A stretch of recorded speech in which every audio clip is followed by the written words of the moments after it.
Sono stato il primo youtuber al mondo a poter fare delle riprese dentro la fabbrica della Ferrari. Ho potuto scoprire come vengono ideate, disegnate, prodotte e testate tutte le Ferrari al mondo. Considerate che di solito per registrare questi video impiego più o meno mezza giornata, ma questa volta a Maranello ho passato ben 3 giorni pieni. I primi 2 in delle normalissime giornate lavorative e il terzo giorno nel pieno del Family Day, una giornata speciale in cui l'azienda apre le porte ai parenti dei dipendenti. Comunque non vi devo spiegare cosa sia Ferrari. Infatti praticamente ogni anno si aggiudica il premio come brand più forte al mondo, o meglio, il marchio con più valore in assoluto. Inoltre non solo è un brand di lusso indiscutibile, ma la scuderia Ferrari è la più vincente della Formula 1 nella storia. Chiaramente questa non è una collaborazione pagata, però direi che già è tanto che mi abbiano aperto le porte alla loro azienda. Mi hanno affiancato e mi hanno fatto vedere veramente tutto il processo produttivo delle Ferrari e mi hanno anche fatto parlare per più di un'ora con il loro amministratore delegato Benedetto Vigna. Quindi, prima di partire con il tour, vi faccio un po' di storia. La Ferrari nasce grazie a Enzo Ferrari, classe 1898, nato a Modena. È cresciuto praticamente nell'officina meccanica del padre e con il sogno di diventare un pilota, a 20 anni circa riesce a trovare lavoro in una scuderia come collaudatore. In poco tempo viene promosso finalmente a pilota e da pilota ha sempre più successo. Tra l'altro è proprio là che incontra la contessa Paolina De Biancoli, madre del celebre aviatore Francesco Baracca, che propone a Enzo di usare il famoso cavallino, stemma della famiglia, come logo da applicare sulla vettura. Dopodiché Enzo passa da pilota ad essere sempre più interessato alle vetture, fino a che smette di fare il pilota e nel 1929 apre la propria scuderia. Ed è nel 1947 che finalmente inaugura Ferrari. Produce così auto da corsa e auto di lusso, diventando un marchio sempre più ambito. A fine anni 60 la Fiat compra il 50% dell'azienda e alla morte di Enzo a 90 anni l'azienda sarà al 90% della Fiat e al 10% di Piero Ferrari, figlio di Enzo, che ad oggi ricopre la carica di vicepresidente dell'azienda, tuttora con ancora il 10% delle azioni. Ad oggi la Ferrari è quotata in borsa. Con ben 70 miliardi di capitalizzazione, produce ogni anno solo qualche migliaio di vetture, che gli garantiscono però, insieme alle altre linee di business, un fatturato di quasi 6 miliardi di euro. Bene, ci sarebbero mille altre cose da dire, ma è con queste poche informazioni che possiamo iniziare il tour della famosissima fabbrica di Maranello. A farmi da cicerone è Stefani, che presenteremo tra poco. Iniziamo dall'ingresso storico di Via Betone, che è appunto l'ingresso iconico da cui sono passate tutte le vetture del brand, a partire dalla 125S già nel lontano 47. L'azienda ha voluto preservare appunto la facciata storica per mantenerne appunto la storia e il look architettonico dell'epoca. Qui a sinistra invece, dove ci sono queste vetrate, c'erano gli storici uffici di Enzo Ferrari, che adesso ospitano gli uffici del figlio nonché vicepresidente Piero Ferrari. Anche questi palazzi fanno parte appunto degli edifici storici dell'azienda. Prima tappa della giornata è l'officina delle Ferrari classiche. Questo è uno dei posti più esclusivi dell'azienda, che offre un servizio davvero elite ai clienti Ferrari. Qui possono accedere tutte le vetture che hanno un minimo di 20 anni, quindi vetture stradali ma anche Formula 1, e Ferrari Classiche offre un sacco di servizi ai clienti, tra cui certificati di autenticità, manutenzione, restauro, quindi veramente un sacco di servizi esclusivi, ed è aperta dal 2006. Quindi se io sono un cliente, ho acquistato una di queste auto d'epoca, la posso portare qua a far aggiustare per esempio? Anche, esattamente. Un cliente può portare qua la macchina e verificare che sia tutto a norma, diciamo, su come era stato costruito all'epoca la vettura. Se ci fossero delle cose da sostituire può farlo. Qui vorrei farti vedere un vero e proprio gioiello della nostra storia, che è la 250 GTO. Sono stati fatti 33 esemplari nel 62 e altri 3 nel 64, con una carrozzeria leggermente diversa. Questa forse è una delle vetture con il più alto valore di mercato, perché si stima che adesso valgano intorno ai 70 milioni di euro. Come ti anticipavo prima, qui invece abbiamo delle barchette degli anni 50. Queste venivano utilizzate per gare epiche su strade aperte come la Targa Florio, 1000 miglia, quindi anche questi sono davvero dei pezzi della storia. Nell'officina Ferrari Classiche si trova anche l'archivio con i faldoni originali contenenti tutte le informazioni di tutti i modelli storici delle Ferrari. Tutto ciò che è di ufficiale della vettura viene archiviata in questa stanza. Benvenuti nell'archivio di Ferrari Classiche, l'archivio tecnico-commerciale dove custodiamo tutta la documentazione storica a partire dal 1947. Questo in particolare è il primo disegno del motore della 125S realizzato nel 1946.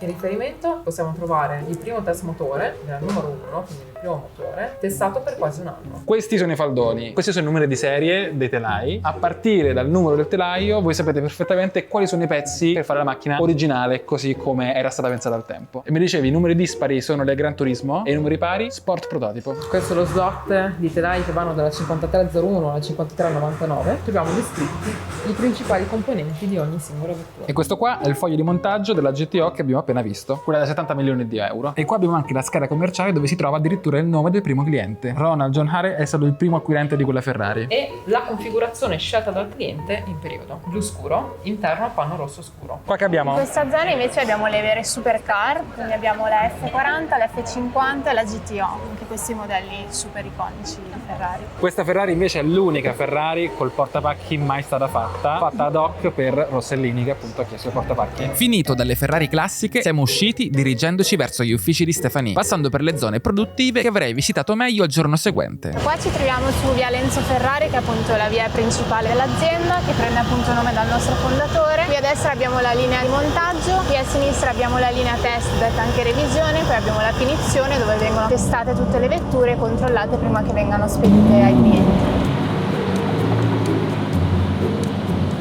Guardate che bella questa puro sangue, argento opaco. Stephanie lavora a Centrostile, che è dove nasce il design della vettura. Infatti è dove viene ideata l'estetica dei futuri modelli, ma è anche dove i clienti possono venire a configurare le personalizzazioni dell'auto. E attenzione, la Ferrari non ha stock di automobili. Quando compri un'auto è in quel momento che inizia a essere prodotta. Quindi la parte di personalizzazione avviene quando l'auto ancora non esiste. Quindi è il primissimo passaggio che viene fatto, non l'ultimo. Di cosa ti occupi? Io lavoro nel team di design, specificamente nel color and trim, quindi mi occupo di definire colori, materiali e finiture per le vetture personalizzate e in particolar modo seguo proprio le configurazioni insieme ai clienti che vogliono customizzare le auto nelle maniere più pazzesche possibili. Cosa si studia per fare questo lavoro? Allora, io in realtà ho fatto un percorso un po' particolare. Normalmente si studia design, io ho fatto degli studi commerciali perché sono nata già di mio in una famiglia di designer e quindi volevo approfondire anche quella parte lì. E quindi sei un po' commerciale, un po' designer, che è perfetto per questo ruolo. Esatto, perché comunque ci interfacciamo tanto con i clienti, quindi serve avere anche un po' l'aspetto più commerciale, esatto, più la parte di stile appunto per seguire i clienti nel momento della configurazione. Ovviamente abbiamo sempre un po' di auto in esposizione. Tra l'altro cambiano spesso, perché 2 settimane fa stavo facendo il sopralluogo e c'era una 12 cilindri verde, quindi adesso invece c'è una Daytona. Noi in realtà questa vettura la cambiamo spesso anche in base alle vetture che configurano i clienti. Qui hanno la vettura di base, quindi spesso torniamo qui al piano terra a vedere la vettura insieme, poi torniamo su in atelier o tailor-made a configurare l'auto. Al centro stile ho visto una zona veramente unica, cioè la modelleria, il luogo dove appunto i modelli Ferrari vengono creati in clay e in resina per definire ufficialmente come deve apparire il modello definitivo, una sorta di iperuranio delle Ferrari. Questa è la sorpresa, il nostro buon Claudio ha le chiavi della stanza segreta. Sarebbe vietato effettuare foto e video, ma io posso. Questa è l'area più esclusiva del centro stile, ci troviamo infatti nella modelleria dove vengono realizzati i modelli in scala di tutte le vetture Ferrari. In questo caso abbiamo posizionato una Roma Coupé per farti vedere un esempio di cosa accade in questa stanza. Vediamo la vettura metà in clay e metà verniciata per spiegarti appunto il processo di creazione dei modelli in scala. Quindi una volta definite le matematiche della vettura viene fatto il modello in clay, poi viene verniciata una parte del modello, viene confrontata con la parte in clay, vengono effettuate le modifiche con questa fresa che appunto vedi che sta lavorando in questo momento e anche manualmente. Abbiamo appunto dei modellatori che livellano manualmente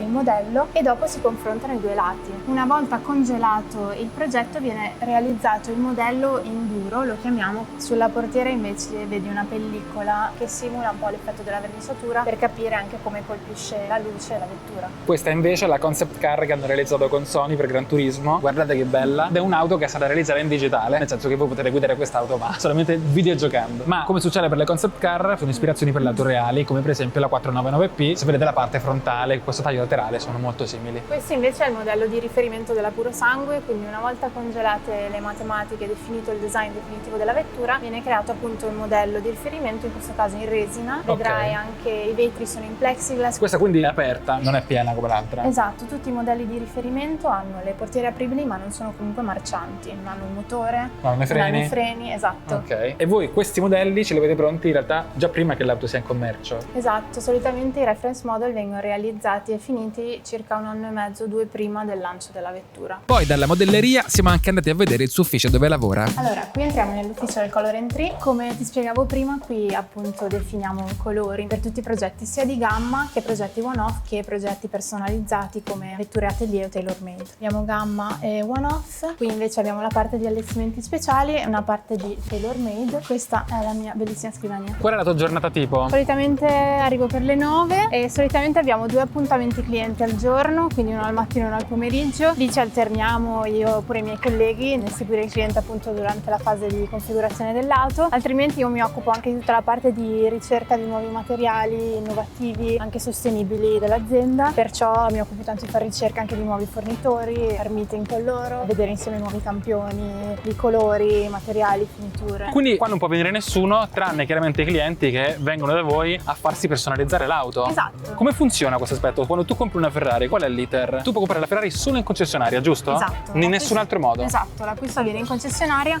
una volta confermato l'ordine può prendere appuntamento dal dealer per atelier o tailor made e poi si reca in azienda appunto per l'appuntamento e la configurazione. Se nel centro stile viene ideata la carrozzeria e la parte estetica, nel centro di sviluppo prodotto si trovano gli ingegneri e i tecnici che progettano la parte di meccanica. Cioè se io adesso hackero i computer di queste persone ci trovo i concept per le Ferrari che usciranno nei prossimi Esatto, anni. infatti non te lo faremo mai fare. Non mi farete hackerare i computer? No. E questo palazzo l'ha disegnato un architetto famoso, giusto? Sì, Massimiliano Fuchsas nel 2004. Questo edificio rientra nel progetto di riqualifica di alcuni edifici dell'azienda che si chiama Formula Uomo, dove l'obiettivo era appunto di creare degli ambienti che fossero un connubio tra tecnologia, ecologia e benessere. In questo building hanno scelto di stabilire i loro uffici il nostro amministratore delegato Benedetto Vigna e il nostro presidente John Elkann, che si trovano in quel piano lì. Qua che succede? Allora, qua ci troviamo nella sala gialla, che è una delle sale riunioni più importanti dell'azienda. Qui avvengono incontri molto importanti come i consigli di amministrazione, ad esempio. Comunque questo palazzo sembra fatto molto di recente, in realtà come diceva prima ha più o meno una ventina d'anni, quindi si riporta veramente bene. Questa invece è la sala rossa dove fanno classiche conferenze. Saliamo adesso al piano di sopra, che è dove ci sono tutte le persone che lavorano. Nel centro stile che abbiamo visto prima, dove viene curata più la parte estetica e di design, qua viene studiato tutto quello che c'è sotto, la parte ingegneristica, la parte tecnica, il motore, tutti quegli aspetti là. Qua è avvenuta una riunione con pizza e vari cibi. A quel punto iniziava ad essere tardi, così ci siamo diretti a cena e ho continuato il tour il giorno seguente. Buongiorno amici, sono le 8:30 del mattino, qua ci sono già un sacco di persone che stanno entrando in azienda. Quindi con Stefanie siamo tornati al centro stile, questa volta per vedere l'atelier, il luogo dove i clienti vengono fisicamente a decidere la configurazione delle loro auto. Stiamo entrando Nell'atelier.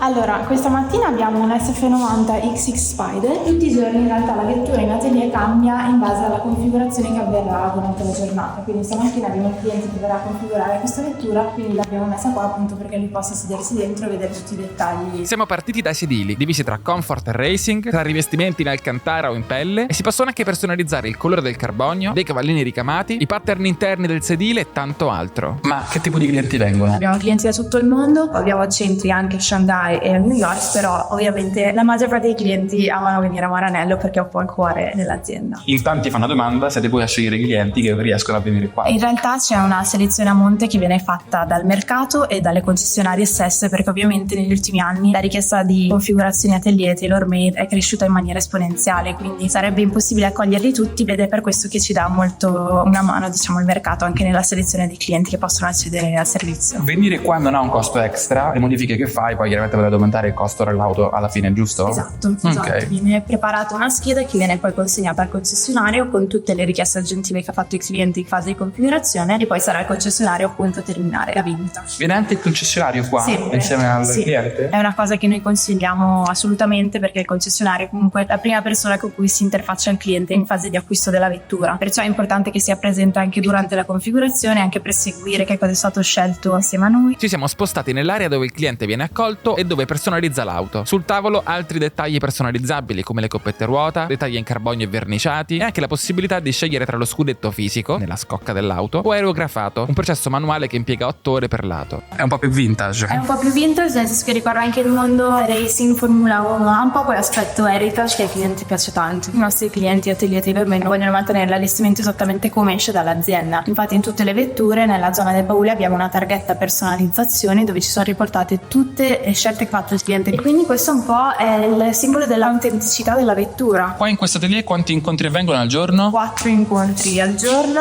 2. questo atelier mattina e pomeriggio e 2 nel secondo atelier che è evolutamente speculare al primo, è leggermente più piccolo ma è identico, succede la stessa cosa che succede nel primo atelier. In questo caso abbiamo una delle nuove arrivate, la 12 Figure Spider, che significa che il cliente che arriverà tra poco verrà a configurare quest'auto. Mi sono innamorato della 12 cilindri quando sono venuto per il sopralluogo la scorsa volta, ce n'era una verde, ma anche questa è bellissima. Invidio il cliente che se ne sta per comprare una. Siamo passati ai cerchi. Per ogni modello Ferrari si può scegliere tra alcune tipologie di cerchio, come il cerchio in carbonio, che è trasversale a tutti i modelli. Poi puoi personalizzare le finiture, diamantate, opache, lucide, le coppette, violette, gialle o nere e anche il colore delle pinze dei freni. Dopodiché siamo andati anche in terrazza per vedere come la luce naturale riflette i vari colori. Infatti con la luce diretta del sole puoi vedere veramente tutte le sfumature e i riflessi del colore. La cosa fondamentale, oltre a vedere appunto come riflette la luce e il colore, è capire come riflette sulla carrozzeria la luce, quindi come vengono evidenziate tutte le linee di stile di ogni modello. Che in base alla metallizzazione e alla tipologia di colore più chiaro o più scuro, queste linee si accentuano di più o di meno. In realtà ho visto sia la parte di atelier, dove si possono apportare personalizzazioni analoghe a quelle che si potrebbero fare in concessionaria, ma c'è anche la parte di tailor made, che permette personalizzazioni ancora più uniche. Allora, qua finalmente ci troviamo nella mia seconda casa. Questo è il luogo dove passo la maggior parte delle mie giornate ed è il tailor made, il più alto livello di personalizzazione disponibile in Ferrari prima del mondo delle one-off. Questo significa che anche in questo caso possiamo giocare con colori, finiture e materiali senza però cambiare l'estetica vera e propria dell'auto. Se in atelier i materiali sono limitati, qua ci si può sbizzarrire. Denim, legni, tessuti dalla moda e dal design, ogni cosa. Per personalizzare l'auto il cliente si può ispirare a 3 stili ben precisi. Classica, inedita e scuderia. Queste 3 collezioni rappresentano un po' il DNA di Ferrari, quindi abbiamo la parte heritage, la parte più classica, la parte scuderia, quindi legata al mondo delle corse, la Formula 1, e la parte inedita, che è quella un po' più legata al mondo del fashion interior design, che come saprai da qualche anno siamo entrati anche noi a far parte del mondo dell'alta moda, quindi adesso c'è una particolare attenzione anche a questo aspetto qui. Io mi sono innamorato della 296 esposta, che a differenza dell'auto esposta nell'atelier non cambia, è sempre lei e ha una personalizzazione meravigliosa. In questo caso abbiamo voluto fare una configurazione molto classica ma comunque molto particolare, nel senso che abbiamo scelto questo bronzo molto metallizzato con un contrasto sulla livrea in questo color champagne, lo chiamerei, quindi è una sorta di argento un po' rosato, e all'interno invece troviamo una pelle arredo su questo sedile racing con dettagli Daytona, quindi queste caratteristiche fettucce bucate, mentre sulla zona dei tappeti sotto planche e sull'inserto centrale del sedile abbiamo utilizzato un materiale preso dal mondo della nautica e dell'arredo da esterni, quindi questo materiale molto resistente e molto caratteristico. Abbiamo iniziato a vedere i vari stili a partire dallo stile classico, il più elegante che riprende la storia del marchio. I colori che vengono utilizzati per gli esterni appunto sono colori un po' più eleganti, più plastici, come ad esempio noi dei blu, dei grigi, degli argento. Utilizziamo tantissime pelli arredo, quindi che hanno una grana anche un po' più naturale, più grande rispetto alla pelle che abbiamo visto su in atelier, che rimane più liscia. Utilizziamo varie lavorazioni, come in questo caso possiamo fare degli intrecci con la pelle. Oltre agli intrecci di stoffa, pelle e corda si possono personalizzare le parti centrali dei sedili, le cuciture dei fianchetti dei sedili, si possono utilizzare legni come il tech dal mondo della nautica, con cui si possono realizzare un sacco di dettagli. Noi utilizziamo anche questi moodboard appunto per spiegare come si può replicare la configurazione di una vettura storica su una vettura contemporanea. Abbiamo ripreso il classico azzurro e la plata, che è un colore che ha avuto tantissimo successo, e l'abbiamo applicato su un 812 competizione, e anche per quanto riguarda gli interni abbiamo replicato la stessa configurazione, quindi sedile cannettato con la stessa pelle. Quindi per esempio se ho un'auto storica che sarà certificata alle classiche dove siamo stati ieri, posso farmi poi anche l'auto nuova esattamente come quella storica. Esatto, infatti noi spesso ci interfacciamo anche col dipartimento delle classiche, perché succede spesso che il cliente abbia appunto la vettura storica in garage e che voglia replicare la stessa configurazione sulla nuova macchina. Poi siamo passati alla collezione inedita, ispirata alla moda e al design, che usa meno pelle e più tessuti tecnici. Questo si chiama Super Fabric trilobato, oppure anche qui possiamo sviluppare dell'alcantara in colorazioni nuove. Qui possiamo fare anche lavorazioni particolari sull'alcantara, come in questo caso delle forature dove abbiamo un backing dietro colorato, quindi si può avere questo gioco bicolore. Lo vediamo anche su questo campione selvato, giusto per fare un esempio. Poi, come avrai intuito dal rivestimento dei cassetti, possiamo utilizzare anche il denim, infatti questo è stato richiesto da alcuni clienti. Nei cassetti qua non abbiamo delle vetture storiche, ma dei moodboard di ispirazione, come questo qua, tutto sul verde oliva. Dei colori che ho scoperto che mi fanno impazzire sono quelli transitional. Stefani me ne ha fatti vedere 5. Si chiamano così perché cambiano con i vari riflessi del sole e della luce. Mi ha fatto vedere il verde Volterra, che ha dell'oro vero all'interno, il bianco Courmayeur, l'argento Siracusa e il mio preferito, il rosso Taormina, che sembra un semplice rosso ma ha sfumature di ogni colore. Passiamo alla collezione Scuderia, che ovviamente si ispira alla Formula 1. C'è tantissima richiesta di tricolore, questo ad esempio è un pattern sfumato che avevamo creato per la collezione pista piloti, che è ancora molto richiesto. Possiamo fare anche dei dettagli tricolore sul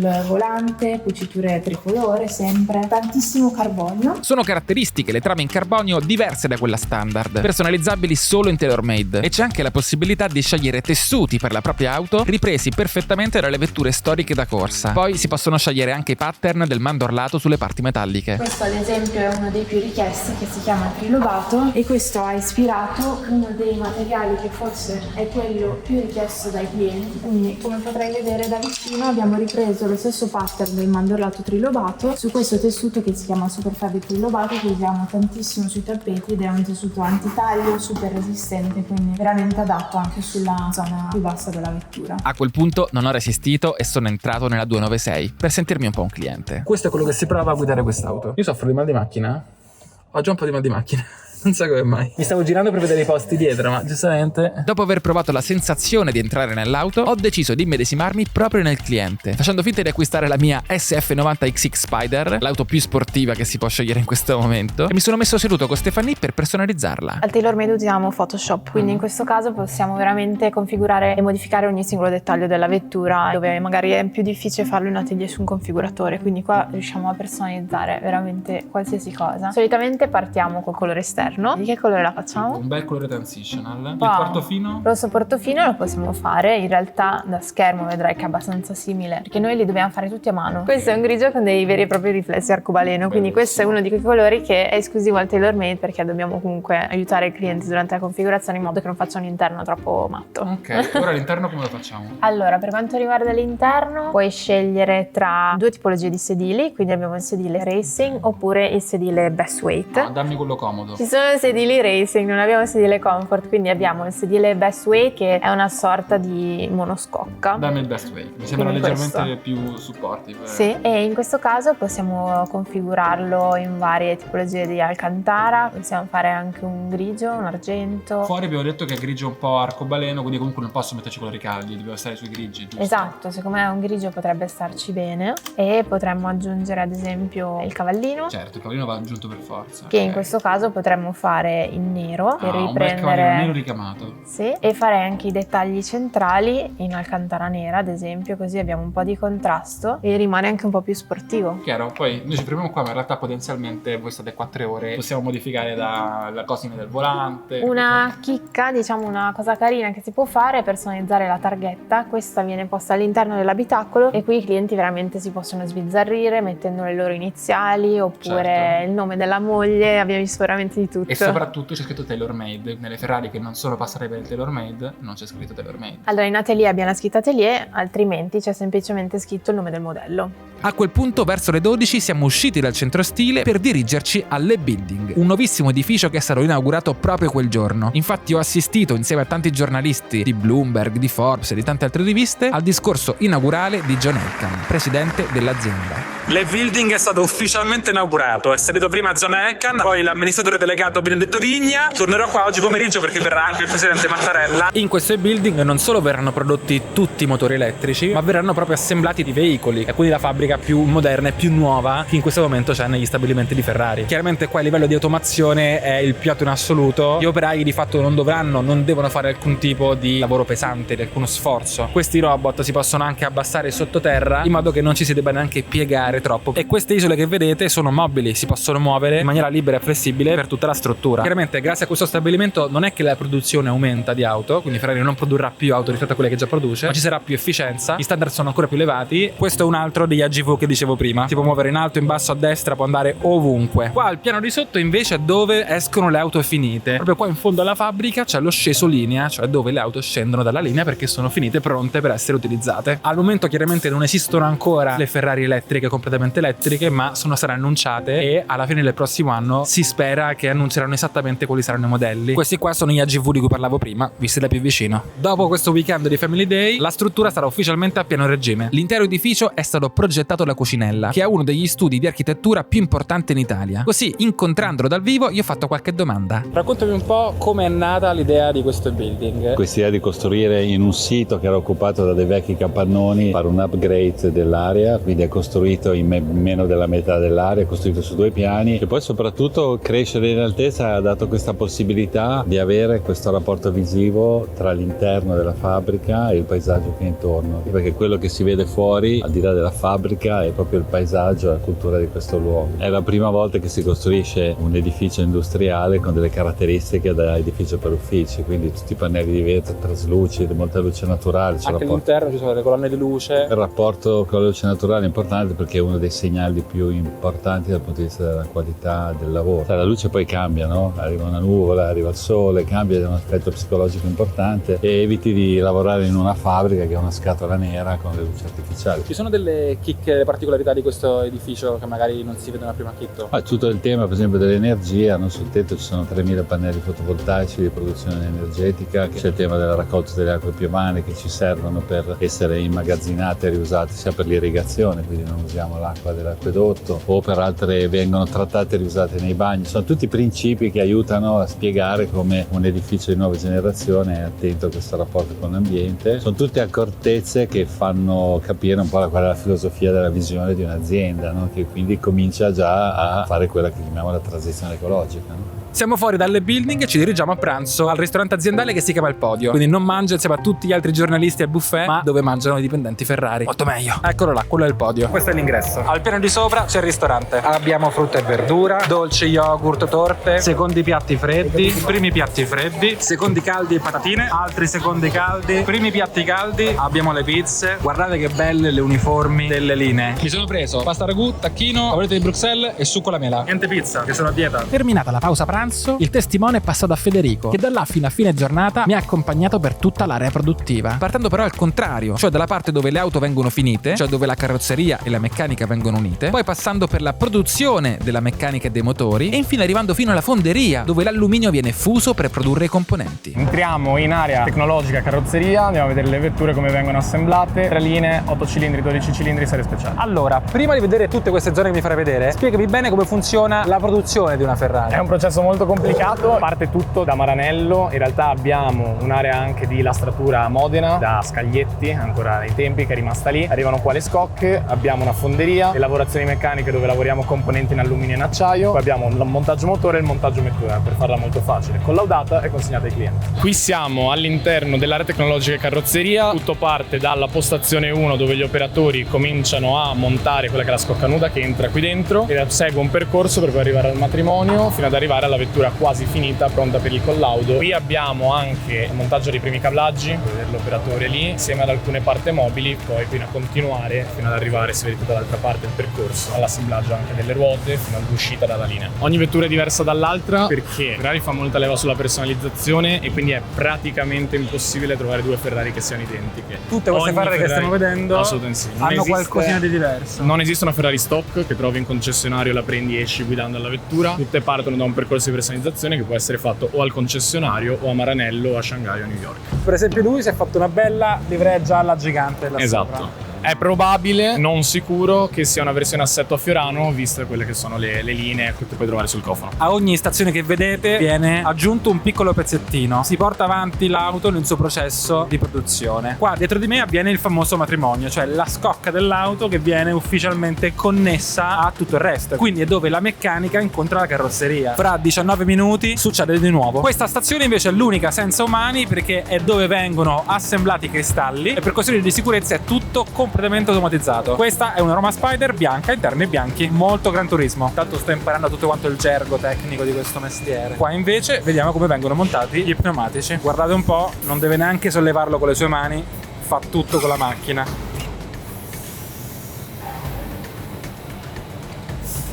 Guardate un po' poi queste prime 5 Ferrari qua, tutte rosse ma tutte con un rosso diverso. Ognuno di questi rossi ha un nome diverso, ma io ovviamente non li so. Ho chiesto rosso Mugello, rosso Scuderia, rosso Dino, rosso Corsa e rosso Fuoco extracampionario. Fra 8 secondi va avanti la linea. Come vedete si muove tutto in avanti di una stazione. Quindi ora questa auto è pronta, arriverà qualcuno a guidarla via e inizierà a fare i test su strada. Dove andiamo adesso? Linea 12 cilindri, terzo piano. SF90XX, livrea dedicata alla vincitrice di Le Mans del 2023, la numero 51499P. Quest'anno ha vinto la 50. Identico a quello di sotto, cioè vengono assemblate le auto, ma sono modelli differenti. Sì, abbiamo detto linea 12 cilindri, ma in realtà la cosa bella delle linee di assemblaggio Ferrari è che possiamo assemblare qualsiasi vettura su qualsiasi linea. Siamo al terzo piano, quindi si vede anche un po' di panorama. L'ho già detto, ma chiaramente tutte queste auto non sono solamente per l'Italia, ma verranno spedite in tutto il mondo. Tipo questa alla guida a destra. Siamo alla linea serie speciali, qui viene assemblata la Daytona SP3, prima c'era la SP1 e la SP2 Monza che hanno celebrato gli anni 50, questa è una reinterpretazione dei canoni del passato. Motore 12 cilindri aspirato, scocca interamente in carbonio, prezzo circa 2 milioni di euro. Chi è che compra un'auto del genere? Clienti molto facoltosi e potremmo dire fortunati, che spero mi invitino a fare un giro. Come ci si aggiudica un'auto del genere? È un percorso, viene proposta ai clienti più affezionati. Quindi questa che non puoi trovare in un concessionario, e viene proposta ai clienti ed è la rivisitazione in un certo senso di un'auto Di vintage. una vettura degli anni 60 che in questo caso è quella famosa che ha anche vinto 1, 2, 3 a Daytona, e c'è una foto storica che puoi vedere in tanti magazine. Quindi qua abbiamo le linee posteriori dell'auto storica e qua le linee dell'auto rivisitata. Quindi se io me ne intendo di Ferrari e vedo per strada due Ferrari, una di queste però è un'icona, mi rendo conto che stiamo parlando di una macchina speciale tra le macchine speciali. Tra l'altro guardate un po', sembra vernice normale, se ci avviciniamo vediamo che in realtà è carbonio. Inoltre Ferrari non produce più di una sola icona in contemporanea, quindi finché non finisce la produzione di quest'icona qua non arriverà un nuovo modello. È chiaramente una tiratura limitata. Adesso dove andiamo? Tappezzeria, rivestimenti, qui artigianalmente vengono lavorati tessuti e pelli, qui puoi vedere un po' di campionario. Questo chiaramente è un lavoro molto manuale, molto artigianale, che poi in realtà tutte le linee praticamente sono artigianali, semplicemente i macchinari aiutano in tutta la parte di lavoro pesante, ma poi come vediamo c'è l'intervento umano e il controllo umano in praticamente tutti i passaggi. Qua abbiamo i cassetti con tutti i rocchetti colorati. Lo volete un cavallino rosa? Ora chiedo se mi ricavano un cavallino qua sulla maglietta, vediamo che mi dicono. Un ringraziamento speciale a Maria Pia che mi ha regalato il portachiavi, quel cavallino. Solo per indicare questa che è la scuola di mestiere, la nostra scuola di formazione tecnica che abbiamo all'interno dell'azienda, dove tramandiamo la conoscenza attraverso gli anni. Cosa che si impara? Si parla di tutto, si parla di mestieri, letteralmente qualsiasi area tecnologica, le persone vengono formate da specialisti che hanno lavorato qui per anni. Maria Pia lavora qui dal 99 e poi potrà mandare la sua conoscenza. Ci siamo poi spostati in un altro building, l'area tecnologica montaggio motori, dove vengono montati appunto i motori Ferrari. Questa è la linea specifica per motori 6-8 cilindri, di là invece abbiamo la linea 12 cilindri. Quindi qua è dove fisicamente vengono costruiti i motori delle Ferrari. Tra l'altro tutte le aree della produzione sono costellate di Ferrari. Questa in particolare ha la base di un'auto da strada, ma in realtà non è omologata perché è pensata per essere un'auto da pista. I clienti più appassionati di gare si fanno le gare con queste auto qua. Infatti si chiama 296 Challenge, la 296 è quella originale da strada, la Challenge è quella da pista. Le operazioni più ripetitive sono state automatizzate in modo tale che tutte le altre operazioni ci si potesse concentrare con i nostri addetti. Quindi l'approccio è artigianale, ma dove ci sono cose ripetitive, dove magari non c'è uso del cervello, non si fa fare le macchine. L'utilizzo di macchinari è anche utilizzato per alleviare lo sforzo fisico delle persone, per il resto è tutto fatto a mano. Per esempio guardate questo mega braccione meccanico. Qui sta avvenendo la prima movimentazione dell'albero motore con bielle e pistoni già assemblati, in più la prima marcatura motore Ferrari, quindi a tutti gli effetti un motore Ferrari. Qua abbiamo una GTO, la prima supercar mai fatta. Ce ne sono solo 272 al mondo. Qui parte l'assemblaggio del motore 12 cilindri, viene eseguito da un operatore per tutta la linea. Queste sono le prime operazioni iniziali, fino ad arrivare al motore 12 cilindri aspirato, che è quello che vedi lì, terminato. E mi dicevi una sola persona lavora nell'interezza del motore? La cosa particolare di questa linea è che non c'è un operatore, un addetto assegnato a una stazione, ma segue tutto il motore dalla prima vite all'ultimo. Siamo usciti dal montaggio motore, adesso ci dirigiamo in fondo a Viale Enzo Ferrari, area tecnologica lavorazioni meccaniche. E cosa succede? Lavoriamo i primi componenti che poi vengono assemblati nel motore, lavoriamo alluminio della nostra fonderia, acciaio, e principalmente le operazioni che vengono svolte sono pesatura, tornitura e rettifica.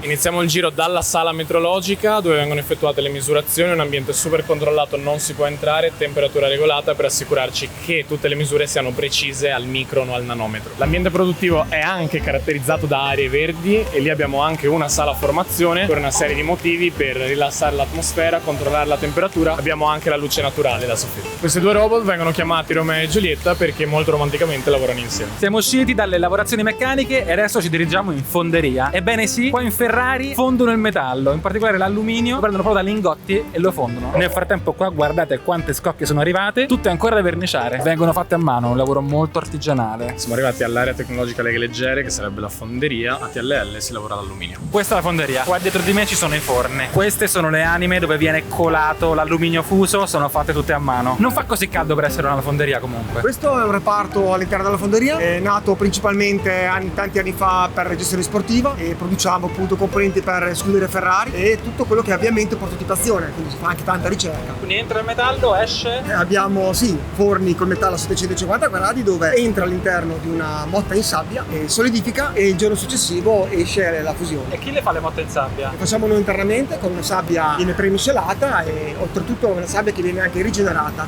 internamente. I Family Day, test che hanno vinto proprio mondiali, le abbiamo prodotte all'interno della fonderia. Stavo dicendo, ma non possono farle tutte a mano e invece le stanno facendo a mano. Qua fanno dei lavori di precisione. Chiaramente il pezzo da qua non esce perfetto pulito, va poi fresato, tornito, insomma reso perfetto. Questi sono dei basamenti appena usciti, voi non lo sentite ma sono delle stufe, emanano calore. Tutto parte dai lingotti di alluminio che vedete qua dietro. Questo è il primissimo passaggio della filiera. Tour della produzione è finito. Bello? Molto, quindi noi abbiamo iniziato dalle macchine terminate. Abbiamo fatto un po' a ritroso. E abbiamo fatto tutti i passaggi della filiera della produzione fino a vedere solo il lingotto. Quindi una figata. Ok, raccontami un po' cosa fai tu invece nel tuo lavoro qua in Ferrari. Io mi occupo tecnicamente di employer branding in relazione con l'università, diviso tra un po' di recruiting e eventi nelle università. Quindi reparto? Risorse umane. Quando entri in ufficio? Dipende, sulle 8:30 di mattina, finisce la giornata lavorativa sulle 6:30 e è bello perché è un mondo super connesso con la tecnica, con la ricerca e lo sviluppo, con i giovani che sono alla fine il futuro di questa azienda. Fun fact, dietro le quinte c'è sempre stato Riccardo, che non abbiamo mai fatto vedere, che è entrato in Ferrari consegnando a mano il proprio curriculum a Federico. Adesso lavoriamo insieme, però durante un evento al Motor Valley Fest dell'anno scorso, del 2023, Ricky è arrivato col CV, però il suggerimento è sempre quello di passare dal sito che alla fine funziona. Anche questo secondo giorno si era fatto tardi, per cui dritti a cena, questa volta al Cavallino, ristorante di Ferrari davanti all'entrata di Maranello. Ma non è finita qua, perché il terzo giorno, grazie al Family Day, ho potuto visitare alcune aree che mi mancavano che altrimenti non avrei potuto vedere. Infatti per il Family Day sono state allestite in modo che le parti segrete e top secret venissero nascoste. Sto sfruttando il Family Day per vedere le cose che non sono riuscito a vedere ieri e l'altro ieri, e quindi sono qua nella sede della scuderia Ferrari. In particolare qua è dove proprio vengono montate le vetture quando tornano dai Gran Premi. Poi là dove non posso andare, in questo momento c'è il team di scuderia Ferrari che da remoto sta seguendo la gara a Barcellona. Che avete poi a Barcellona c'è